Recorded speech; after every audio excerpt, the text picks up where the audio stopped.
Pagkabot o pagpalambo sa iyang mga gikahiligan ang maisip nga sikreto sa sugbuanong designer nga si Axel Ke. Kansang pangan na bantog na karon. Si Axel ang nagdisenyo karong bag-o sa national costumes sa duha ka mga sugbuanang beauty queen nga miapil sa mga dagkong pageants.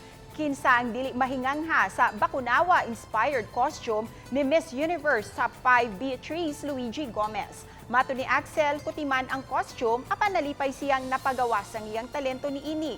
Siya usab ang ni-design sa Mariposa costume ug ubang national costume sa laing beauty queen nga si Tracy Maureen Perez. Aduna sab kunoy istorya kining maong creation nga gidugtong niya sa beauty queen. Graduate sa Industrial Design sa UP Cebu si Axel apan mi pursue sa fashion design kay matud niya kini gayud ang iyang gikahiligan. Of course, mag-una jud ta sa family, dahil ko magpagkusog na ako nga magbuhat og mga bagong sinina.